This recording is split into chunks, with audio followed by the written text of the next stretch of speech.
Hello बच्चों, मैं हूँ आपकी हिंदी टीचर अंजू मैडम और मेरे क्लास में आप सभी बच्चों का हार्दिक स्वागत है। बच्चों, आज हम लोग तुलसीदास जी के द्वारा रचित विनय के पद को पढ़ेंगे। सबसे पहले मैं आपको यह पद पढ़कर सुनाऊंगी, फिर कठिन शब्दों के अर्थ को बतलाऊंगी। तो बच्चों, इन बात पर बहुत ध्यान दें कि आप जो है कॉपी में इन सारे शब्दों के अर्थ को अवश्य लिखेंगे। आप पहले मेरे द्वारा जो अर्थ बताया गया है उसको खूब ध्यान से सुनें। प्रत्येक शब्द के उच्चारण और उसके स्पेलिंग पर ध्यान दें। उसके बाद ही अपने कॉपी में उन सारे शब्दों के अर्थ को अवश्य लिखें। अगर आप ऐसा करेंगे तो आप स्वयं देखेंगे कि आपकी लिखावट तो अच्छी होगी ही, आपकी स्पेलिंग भी सुधर जाएगी। आपको बहुत सारे शब्दों का अर्थ भी समझ में आएगा और याद भी हो जाएगा, जिससे क्या होगा, आपको यह पद समझने में कोई दिक्कत नहीं होगी। इसलिए आप खूब ध्यान से मेरी बातों को सुनें। तो उम्मीद करती हूँ कि आप मेरे बातों को खूब ध्यान से सुन रहे होंगे और मेरे द्वारा समझाए गए या मैंने जो कुछ आपको कहा है उन सारी बातों को आप अवश्य अमल करेंगे। तो चलिए आरंभ करती हूँ। यह आज का एक पद जो है, देखिए।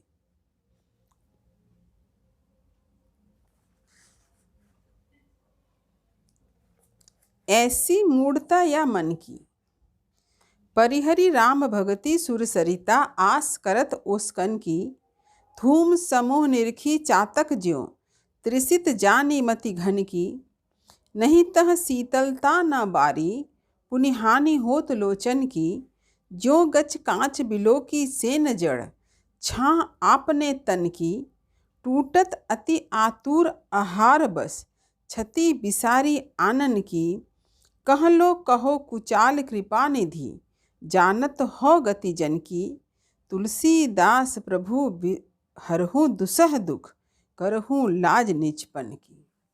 अब कठिन शब्दों के अर्थ को खूब ध्यान से सुनिए। देखिए, विनय के पद तुलसीदास। पद क्या है? ऐसी मूढ़ता या मन की। पहला शब्द है मूढ़ता यानी मूर्खता। फिर देखिए परिहरि यानी त्याग देना, भगति यानी भक्ति, सुरसरिता, सुरसरिता कहा जाता है गंगा नदी को। क्यों कहा जाता है? इसे देव नदी या देवताओं की नदी माना गया है। ठीक है। आस यानी उम्मीद, कहते हैं ना आशा, उम्मीद। ओसकन, ओसकन का अर्थ होता है ओस की बूंदे। आप लोग देखते हैं ना ठंडे शीत ऋतु में क्या देते हैं? आज सुबह घास पर क्या होती है? ओस की बूंदे होती है ना, मोती की तरह चमकती है।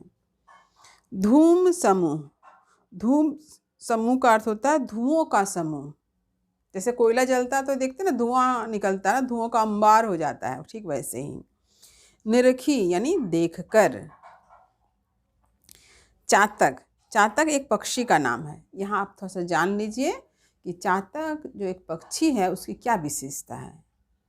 चातक पक्षी क्या होता है? स्वाति नक्षत्र के बूंद के ही पानी को पीता है।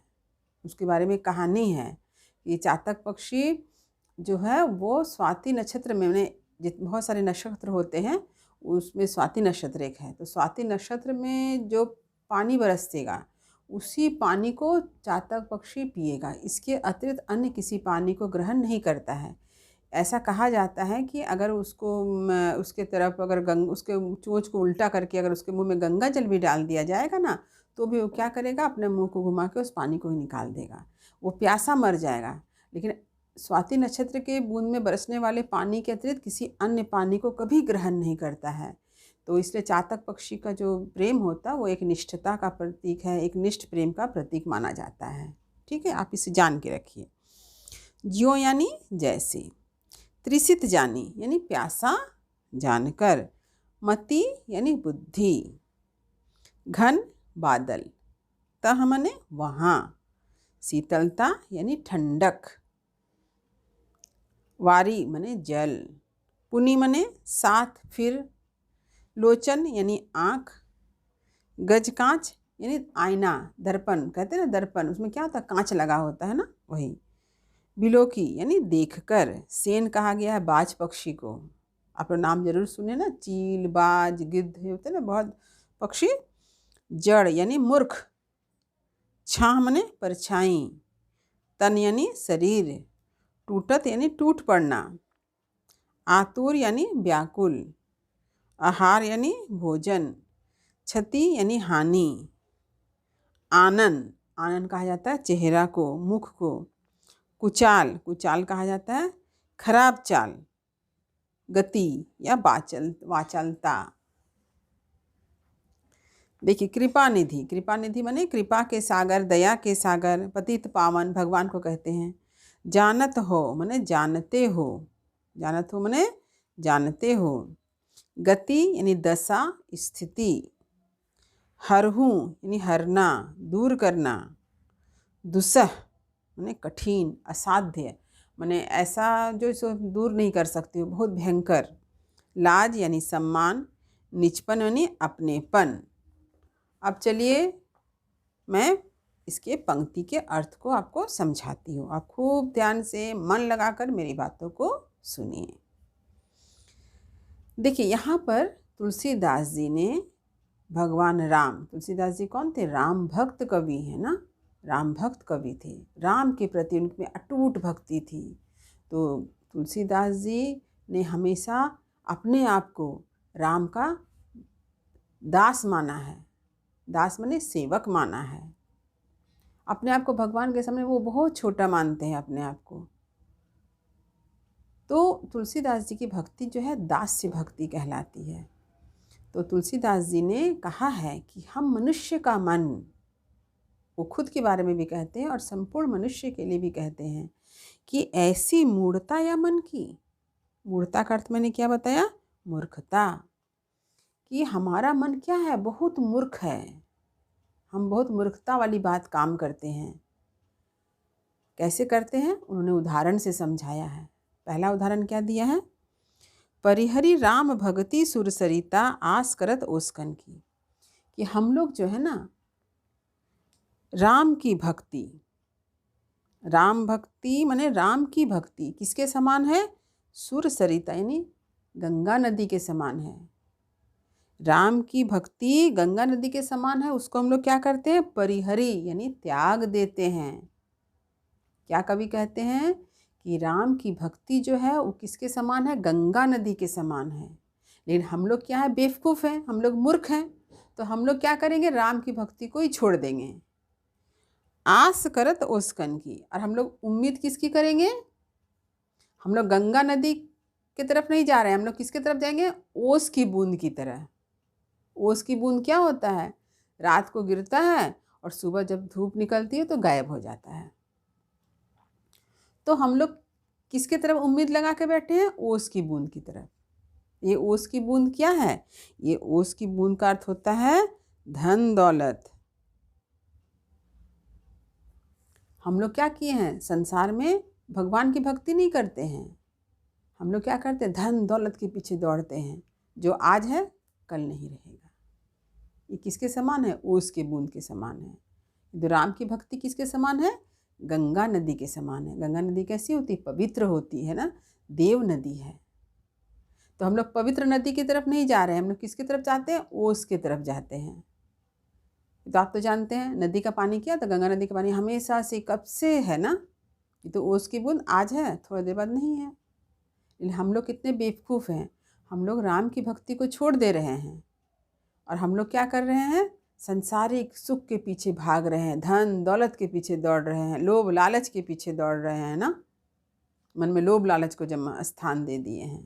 तो हम लोग का मन कैसा है, मूर्ख है। उदाहरण दिया है, देखो, धूम समूह निरखी चातक ज्यों त्रिसित जान मति घन की।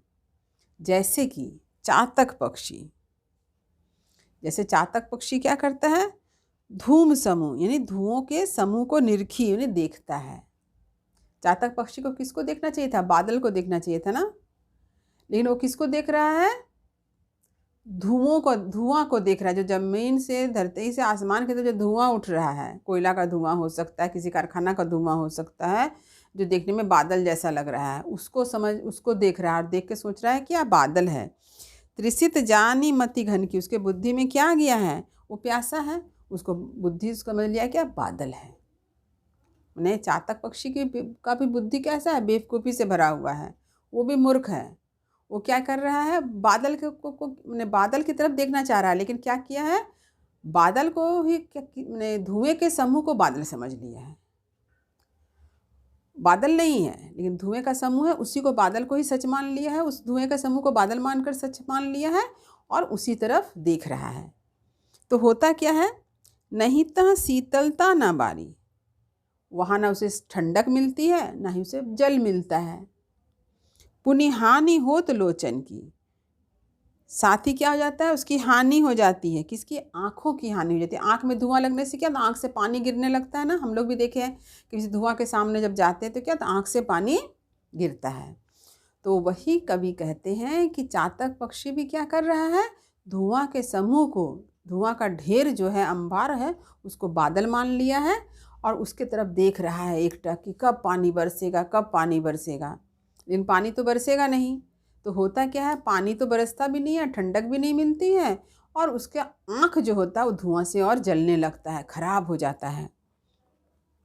ज्यों गच कांच बिलो की सेन जड़ छां आपने तन की, जैसे, जो मने जैसे, गज कांच यानी आईना को, दर्पण को देखता है कौन, बाज पक्षी। जिस प्रकार बाज पक्षी भी बहुत मूर्ख उदाहरण दिया है कि बाज पक्षी भी कैसा मूर्ख है कि जो आईना में देख रहा है अपना ही चित्र, अपना ही तस्वीर, और क्या करता है, छां अपने तरीके, अपनी परछाई देख रहा है और क्या करता है, टूटत अति आतुर आहार बस, और उसी पर वो टूट पड़ता है। किसके लिए, खाने के लिए, भोजन के लिए। आहार मने भोजन, खाने के लिए व्याकुल होकर क्या करता है, वो आईना पर ही आक्रमण कर देता है, आईना पर ही टूट पड़ता है। क्षति बिसारी आनंद की, और अपना चेहरा को क्या करता है, कांच से टकरा के अपना चेहरा को लहूलुहान कर लेता है, हानि पहुंचा देता है।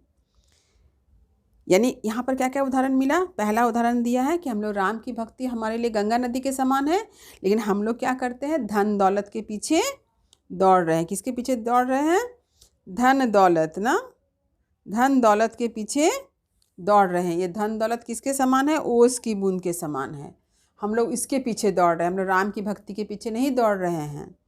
तो उदाहरण कैसे दिया है, पहला उदाहरण दिया है चातक पक्षी का, कि जैसे चातक पक्षी भी कितना मूर्ख है कि धुआं का जो ढेर है उसको बादल मान लिया है और उसी के तरफ एक टक देखे जा रहा है। इससे क्या होता है, उसका तो आँख खराब होता है, पानी भी नहीं मिलता, उसे जल भी नहीं मिलता और उसको ठंडक भी नहीं मिलती है। दूसरा उदाहरण दिया है बाज पक्षी का। बाज पक्षी क्या कर रहा है, आईना में देख रहा है अपना परछाई, अपना शरीर का परछाई देखा और सोच लिया क्या कोई पक्षी बैठा हुआ है, बस क्या किया, वो आईना पर आक्रमण कर दिया, दर्पण पर आक्रमण कर दिया। इससे क्या हुआ, कांच तो टूटा और उसका पूरा चोंच मुख जो है पूरा लहूलुहान हो गया। तो हम लोग भी ऐसे ही हैं। कह लो कहो कुचाल कृपा नदी, जानत हो गति जन की। तो अब तुलसीदास जी भगवान राम से कहते हैं कि हे भगवान, हे कृपा नदी, हे दया के सागर, आप तो जानते हैं कि हम लोग कितने खराब हैं, हमारी स्थिति कितनी खराब है। जानत हो गति जन की, हमारी स्थिति को, हमारी दशा को तो आप जानते ही हैं कि हम लोग कितने ओछे हैं, कितने माने अपवित्र हैं, कितने बुरे काम करते हैं, हमारी खराब स्थिति को तो आप जानते ही हैं। तुलसीदास प्रभु हरहु दुसह दुख, इसलिए तुलसीदास जी कहते हैं कि हे भगवान, हमारे भयंकर कष्ट को आप दूर कीजिए। करहु लाज निजपन की, और अपनेपन का जो सम्मान है उसकी रक्षा कीजिए। अपनेपन का सम्मान क्यों, क्योंकि भक्त जो है वो भगवान को क्या मान रहा है, अपना इष्ट मानता है, ईश्वर मानता है। तो भगवान के लिए भी भक्त भी अपना हुआ। तो अपना समझ करके अपने इस अपनेपन का जो सम्मान है, अपने भगवान होने का जो सम्मान है, इसकी आप रक्षा कीजिए, यानी हमारा उद्धार कीजिए। तो यहाँ पर क्या बात कहा गया कि हम मनुष्य बहुत ही मूर्ख हैं, जो हम लोग धन दौलत के पीछे दौड़ रहे हैं, लेकिन भगवान राम की भक्ति को नहीं करते हैं, उसको हम लोग त्याग दिए हैं। लेकिन हमें ऐसा नहीं करना चाहिए ना, क्योंकि ऐसा अगर हम करते हैं तो किसकी हानि होती है? हमारी ही हानि होती है। जैसे हानि चातक पक्षी का हुआ और जैसा हानि बाज पक्षी का हुआ। तो ये जो पद है, इस पद की क्या क्या विशेषता है देखिए। पहली विशेषता है कि ज्यों का प्रयोग है, इसलिए उत्प्रेक्षा अलंकार है। दूसरा, दास्य भाव की भक्ति है। तीसरा क्या है, इस पद की भाषा क्या है? ब्रज भाषा है। इसे आप याद रखिएगा कि इस पद की भाषा क्या है? ब्रज भाषा है। और यह पद कहाँ से लिया गया है? विनय पत्रिका से लिया गया है। तुलसीदास जी की एक प्रमुख रचना है विनय पत्रिका, उससे यह ली गई है। तो आपको क्या क्या याद रखना है? कठिन शब्दों के अर्थ को याद रखना है। इसके बाद ही आपको क्या याद रखना है? पंक्ति में जो अर्थ मैंने बतलाया आप लोगों को, उसे भी आप याद रखिएगा। इसके बाद जो है आप क्या याद रखिएगा कि इसमें इसकी जो भाषा है वो ब्रज भाषा है। इसे आप ज़रूर याद रखिएगा कि तुलसीदास जी ने विनय के पद किस भाषा में लिखा है? ब्रज भाषा में लिखा है। इसे आप याद रखिएगा। इसके साथ क्या याद रखिएगा कि यहाँ पर ज्यों का प्रयोग होने से कौन सा अलंकार है? उत्प्रेक्षा अलंकार है। इसे भी आप ज़रूर याद रखिएगा। तो उम्मीद करती हूँ कि यह पद आपको भली भांति समझ में आ गया होगा। फिर भी यदि कहीं कुछ दिक्कत हुई होगी तो मैं आपसे कहूँगी कि आप मुझे अवश्य कमेंट बॉक्स में प्रश्न टाइप करके मुझ तक अवश्य भेजने की कोशिश करें। मैं आपके प्रश्न का उत्तर अवश्य दूँगी। तो मेरे वीडियो को लाइक करें, शेयर करें, और जो बच्चे नए हैं वो चैनल को सब्सक्राइब अवश्य करें, ताकि मैं जैसे ही अगला वीडियो बनाऊंगी उसका नोटिफिकेशन आप तक तुरंत पहुंच जाएगा।